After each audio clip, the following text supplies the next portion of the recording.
Pranava Greenwich, where the dream of luxury and nature truly comes home. Pranava Greenwich, a home full of love and dream.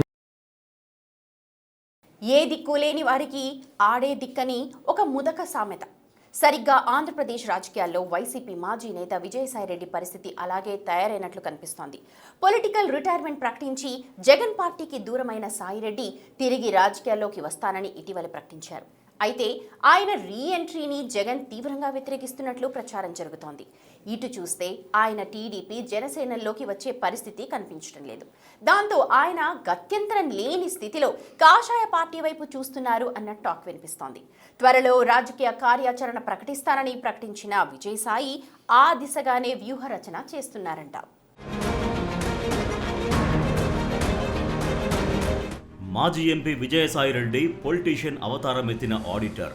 YCP అధ్యక్షుడికి అత్యంత నమ్మకస్తుడిగా ఆ party ఆవిర్భావం నుంచి దాదాపుగా 10 సంవత్సరాల పాటు ఆయన నెంబర్ 2గా చక్రం తిప్పారు. తాను చెప్పిందే వేదం అన్నట్లు నడిపించారు. తనతో పాటు అక్రమాస్తుల కేసుల్లో ఇరుక్కొని జైలు జీవితం అనుభవించిన సాయిరెడ్డికి జగన్ కూడా అంతే వాల్యూ ఇస్తూ వచ్చారు. అయితే వైసీపీ అధికారంలోకి వచ్చిన 2 సంవత్సరాలకి జగన్ కారణాలేవైనా ఆయన ప్రాధాన్యం తగ్గించారు. కాలక్రమంలో విజయసాయిని దూరం పెట్టడంతో రాజకీయ సన్యాసం ప్రకటించి పార్టీకి గుడ్ బై చెప్పారు.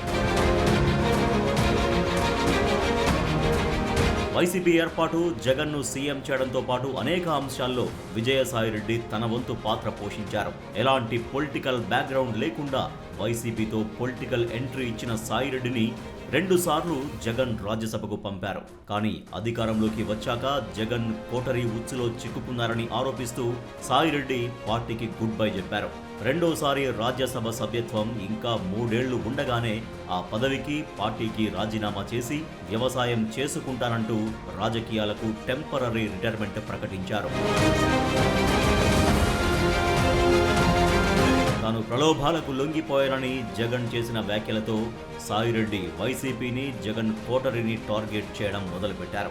ఆ క్రమంలో లిక్కర్ స్కామ్లో ఇటీవల ఈడీ విచారణకు హాజరైన తర్వాత విజయసాయిరెడ్డి వైసీపీలోని కోటరీతో పాటు జగన్పై తీవ్ర వ్యాఖ్యలు చేసి కలకలం రేపారు.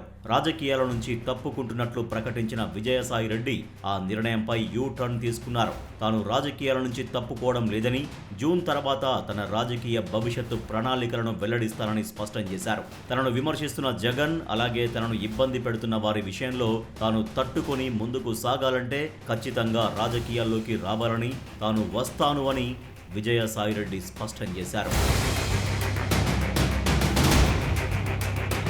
పొలిటికల్ రీ ఎంట్రీ ఇచ్చి తిరిగి చక్రం తిప్పాలంటే సాయిరెడ్డి ముందు ఉన్న ఆప్షన్లు టీడీపీ, జనసేన లేదా వైసీపీలే. తాను ప్రలోభాలకు లొంగిపోయానని గతంలో జగన్ చేసిన వ్యాఖ్యలు తనను తీవ్రంగా బాధించాయని, ఆ వ్యాఖ్యలను జగన్ వెనక్కి తీసుకుంటేనే తదుపరి ఆలోచన ఉంటుందని, తన రాజకీయ భవిష్యత్తుపై ఆయన గతంలోనే అన్యాపదేశంగా సంకేతాలిచ్చారు. దాంతో జగన్ పిలిస్తే తిరిగి పార్టీలోకి వెళ్లాలని సాయిరెడ్డి 1000 కళ్లతో ఎదురు చూస్తున్నారన్న వాదన వినిపించింది. కానీ జగన్ మాత్రం సాయిరెడ్డి చేసిన ఆరోపణల మూలంగా పార్టీతో పాటు వ్యక్తిగతంగా తన పరువు పోయిందని ఫీల్ అవుతున్నారట. అసలు అటువంటి వ్యక్తుల గురించి ఆలోచించాల్సిన అవసరం లేదని, సాయిరెడ్డి చేసే ఆరోపణలకి వివరణ కూడా ఇవ్వొద్దని పార్టీ నేతలకు జగన్ డైరెక్షన్ ఇచ్చినట్లు తెలిసింది. సాయిరెడ్డి వ్యవహారంలో వైసీపీ కఠినంగా ఉండాలని నిర్ణయం తీసుకున్నట్లు తాడేపల్లి వర్గాలు చెబుతున్నాయి. జగన్ కోటరీలోని నేతలు ఆయన్ని పార్టీలోకి రానివ్వకూడదని పట్టుదలతో ఉన్నారట. దాంతో వైసీపీలో తిరిగి చేరడం విజయసాయిరెడ్డికి కష్టసాధ్యంగానే కనిపిస్తోంది. ఇలాంటి తరుణంలో జగన్ మనస్సు మారినా ఆయన చుట్టూ ఉండే కోటరీ విజయసాయిరెడ్డిని తిరిగి తాడేపల్లిలోకి ఎంట్రీ ఇవ్వనిచ్చే అవకాశాలే లేవని రాజకీయ విశ్లేషకులు అంటున్నారు. ఇక విజయసాయిరెడ్డిని తరచూ జగన్ అక్రమాస్తుల కేసుల్లో A2గా ప్రొజెక్ట్ చేస్తున్న టీడీపీలోకి వెళ్లే అవకాశం ఆయనకు లేనట్లే. ఎందుకంటే రాజకీయంగా తొలి అడుగులు వేసినప్పటి నుంచి టీడీపీని రాజకీయ ప్రత్యర్థిగానే విజయసాయిరెడ్డి చూస్తూ వచ్చారు. టీడీపీ అధినేత చంద్రబాబు, పార్టీ ముఖ్య నేతలపై విజయసాయిరెడ్డి తీవ్ర స్థాయిలో ఆరోపణలు చేశారు. తనను రాజకీయంగా ఇబ్బంది పెట్టిన టీడీపీకి రాజకీయంగానే సమాధానం చెబుతానని ఇటీవల కూడా విజయసాయిరెడ్డి ప్రకటించారు. సో ఆయనకు టీడీపీ డోర్లు కూడా క్లోజ్ అయినట్లే అంటున్నారు.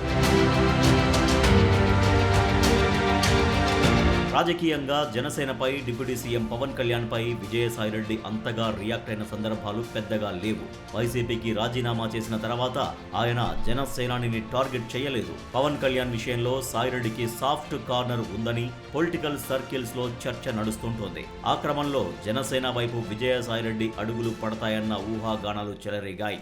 అయితే పొత్తు ధర్మం నేపథ్యంలో విజయసాయిరెడ్డి ఎంట్రీకి జనసేన అధ్యక్షుడు పవన్ కళ్యాణ్ గ్రీన్ సిగ్నల్ ఇవ్వడం అసంభవమే అంటున్నారు.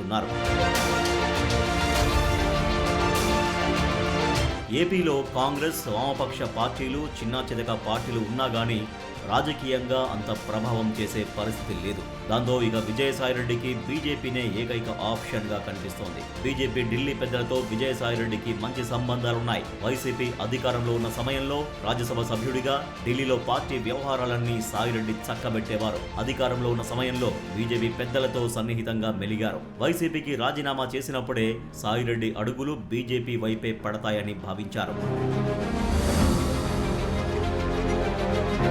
దానికి తగ్గట్లే ఆయన రాజ్యసభ సభ్యత్వానికి రాజీనామా చేసినప్పుడు ఆ స్థానం బీజేపీ కోటాలో తెలంగాణ నేత ఆర్ కృష్ణయ్యకు దక్కింది. రాజీనామా తర్వాత విజయసాయిరెడ్డి చేస్తున్న ట్వీట్స్ కూడా అందుకు బలం చేకూరుస్తున్నాయి. హిందుత్వం గురించి, అన్యమత ప్రచారం గురించి ఫ్యాన్ పార్టీకి గుడ్ బై చెప్పిన తర్వాత విజయసాయిరెడ్డి తరచూ మాట్లాడుతూ ఉన్నారు. తాజాగా హిందూ ధర్మానికి కాపు కాద్దాం, కలిసి రండి, మత మార్పుడులను అడ్డుకుందాం అని రెడ్డి అనుబంధ మహోత్సవ కార్యక్రమంలో విజయసాయిరెడ్డి పిలుపునిచ్చారు. సనాతన ధర్మంపై పెడుతున్న పోస్టులతో ఆయన బీజేపీ ఢిల్లీ పెద్దల ఆశీస్సులతో రాష్ట్ర రాజకీయాల్లో తిరిగి యాక్టివ్ అవ్వాలని చూస్తున్నట్లు కనిపిస్తోంది. మరి జగన్ అక్రమాస్తుల కేసులో నిందితుడిగా సిబిఐ, ఈడీల టార్గెట్ లో ఉన్న సాయిరెడ్డి విషయంలో కమల్నాథులు ఎలాంటి నిర్ణయం తీసుకుంటారు అనేది ఆసక్తికరంగా మారింది.